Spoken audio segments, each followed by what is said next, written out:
The rain was gentle that evening. Not loud, not urgent, just steady enough to soften the edges of the city. When I stepped outside the office, the air felt cooler than I expected. The day had been long in the quiet way that settles into your shoulders. Nothing dramatic, just emails, screens, soft conversations, and the slow passing of hours. The pavement shimmered under the streetlights. Every reflection looked warmer than the sky above it. I walked without rushing, listening to the sound of water meeting asphalt. For the first time all day, there was nothing I needed to answer. Inside the tram, the windows were fogged by the breath of strangers. The city beyond the glass turned into watercolor shapes. I traced a small circle with my finger and watched it disappear again. It felt strangely comforting, like proof that I was there. By the time I reached my building, the rain had grown steadier. The stairwell smelled faintly of wood and dust and something warm. When I unlocked the door to my apartment, silence greeted me gently. Not an empty silence, a resting one. The kitchen light felt softer than usual. The small wooden cabinets, the familiar table, the old pot resting on the stove. Everything was exactly where I had left it. I hung my coat. I rolled up my sleeves, and without thinking too much, I filled the kettle with water. There is something deeply calming about small tasks. Washing carrots, peeling potatoes, the quiet sound of water running over vegetables, the steady rhythm of a knife against a cutting board. Outside, the rain continued its patient tapping. Inside, warmth slowly began to gather. When the water started to boil, steam rose gently toward the ceiling. It carried a smell that felt older than memory. For a moment, I was not alone in that kitchen. I could almost see my mother standing by the stove. Not clearly, just the feeling of her presence. The way she used to hum without realizing it. The way soup always meant that everything would be all right. I found the old wooden spoon in the drawer. The handle was slightly worn. It fit perfectly in my hand, as if it had been waiting. The vegetables slipped into the pot one by one. The bubbling softened. The colors brightened under the warm light.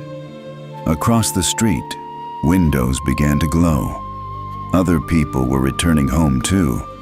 Other kitchens were filling with steam. Other quiet evenings were unfolding behind curtains. I stood by the window for a moment. The rain blurred the city lights into golden streaks. It felt like the whole world had slowed down just enough to breathe. When I added salt and fresh herbs, the scent deepened. It wrapped around the room, around me, around the memory of every rainy evening I had known before.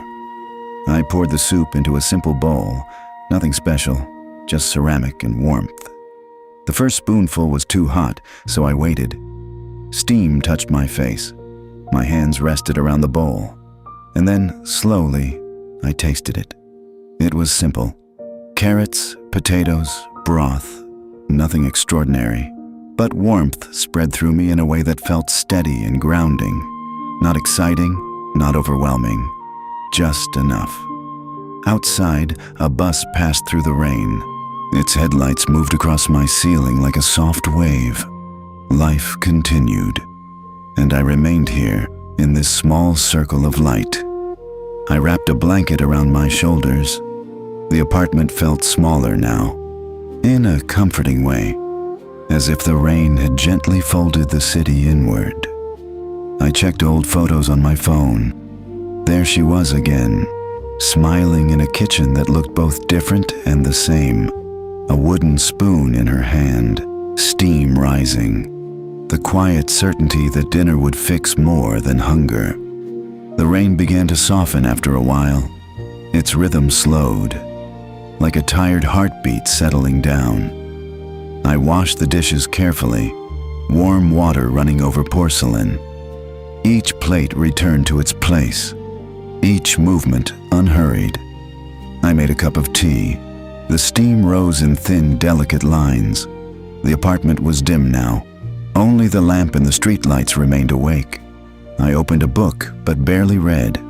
The pages turned softly. The quiet felt full. Across the street, lights began to disappear one by one. Windows went dark. The city rested. I wrote a small note in my notebook. Nothing complicated, just gratitude for warmth, for soup, for rain that did not demand anything from me. When I finally turned off the kitchen light, the room kept its glow for a moment, as if it didn't want to let go of the evening. In bed, I could still smell herbs in the air. The rain had almost stopped. Only a few drops lingered on the window. I closed my eyes without thinking about tomorrow. The day had been long, but the evening had been enough.